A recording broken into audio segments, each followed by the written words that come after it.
రండి బీటెక్ పాప గారు. ఏంటి టైంకి రావడం మీకు బీటెక్లో నేర్పించారా? లేదు డిగ్రీ బాబు, టైంకి రావటం మీ దగ్గర నుండే నేర్చుకున్నాను. నా దగ్గర నేర్చుకుంటే గంట ముందే రావాలి. ఎంతైనా మీరు బిజినెస్ మెన్ కదా, మీరు ఫాలో అయినట్టు టైమింగ్ ఎవరు ఫాలో అవ్వర్లేండి. చా మరి నా దగ్గర చూసే నేర్చుకోవాలని. అందుకే గంట లేట్ గా వచ్చాను.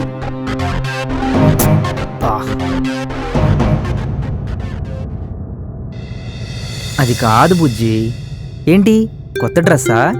చాలా బాగుంది. అరే నీకే డ్రెస్ అయినా భలే సూట్ అయిపోద్దే. కొత్త డ్రెస్సే, నీకు ఇష్టమైన కలర్, అందుకే లేట్ అయింది. Sorry. C language.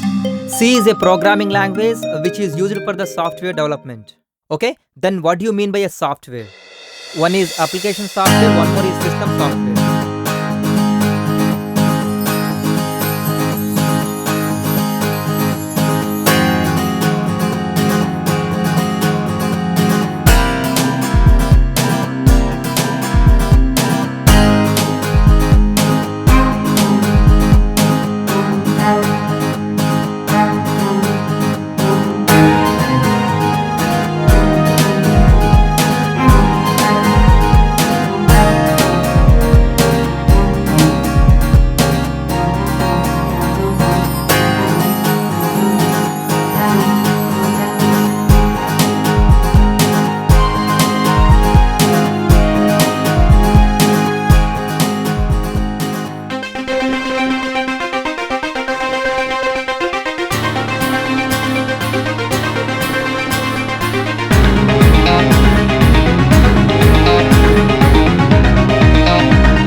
Real estate business చేసేవాడిని.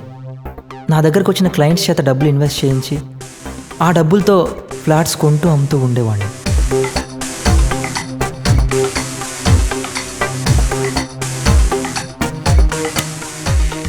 Excuse me sir. Yeah get in. Hello sir, I'm Ranjith. Karthik కూర్చోండి. నేను రియల్ ఎస్టేట్ ఏజెంట్ని సార్. యా, నన్ను శ్యామ్ సార్ పంపించారు. ఇప్పుడే శ్యామ్ గారు కాల్ చేశారు. ఎయిర్పోర్ట్ దగ్గర ప్లాట్స్ ఉన్నాయి సార్. అక్కడ నుంచి సిటీ రావడానికి 25 మినిట్స్ పడుతుంది సార్. యా. ఎయిర్పోర్ట్ వెళ్ళడానికి 15 మినిట్స్ పడుతుంది. అటు ఎయిర్పోర్ట్ కి ఇటు సిటీకి చాలా దగ్గర సార్. ఓకే, అక్కడ ఏమైనా డెవలప్మెంట్ ఉందా? చాలా ఫాస్ట్ గా డెవలప్మెంట్ ఉంది సార్. చాలా మంది అక్కడే కావాలని అడుగుతున్నారు. శ్యామ్ సార్ కూడా అక్కడే తీసుకున్నారు. రియల్ ఎస్టేట్ చాలా బాగుంది సార్. 5 స్టార్ హోటల్ కూడా కన్స్ట్రక్షన్ జరుగుతుంది. నేను కొంచెం ఆలోచించుకుంటాను. వాడి దగ్గర ₹1,00,00,000 పెట్టి ఫ్లాట్స్ కొన్నాక తెలిసింది నేను మోసపోయానని. అదంతా గవర్నమెంట్ ల్యాండ్ అని తేలింది. నా కంపెనీలో మనీ ఇన్వెస్ట్ చేసిన వాళ్ళంతా మనీ తిరిగి ఇచ్చేయమని గొడవ చేయటం మొదలుపెట్టారు.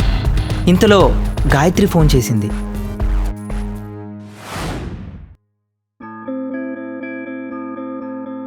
గాయత్రి, మన విషయం మా ఇంట్లో తెలిసిపోయించినా మా నాన్న మాట కాదని నేనేం చేయలేను.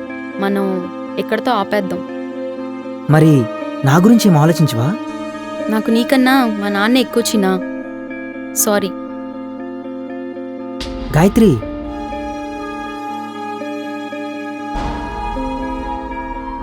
నువ్వేంటిక్కడ? నేను సూసైడ్ చేసుకోవడానికే వచ్చాను.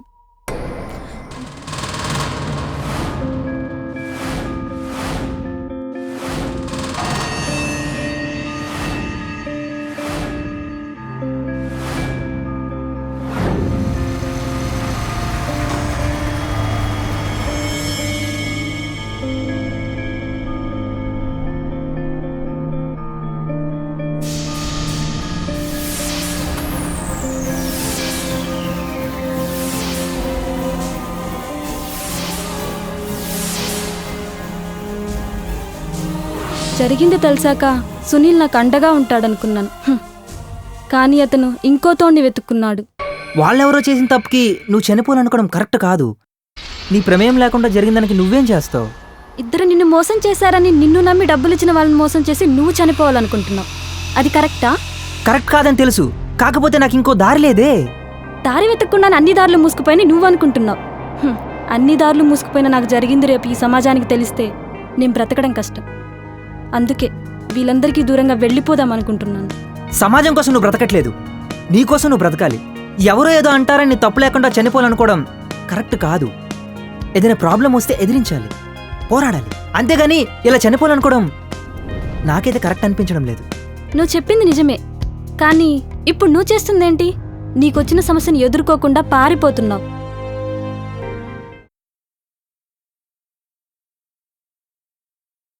సరే, నా సమస్యను నేను ఎదుర్కొంటాను, పోరాడతాను. అలాగే నీ సమస్యను కూడా నువ్వు ఎదుర్కొంటావా, పోరాడతావా?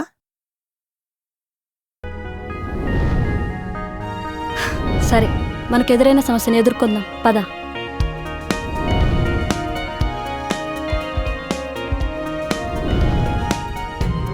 పోరాడితే పోయేదేమీ లేదు, బానిస సంఖ్యలు తప్ప అని అన్నారు మహాకవి శ్రీశ్రీ.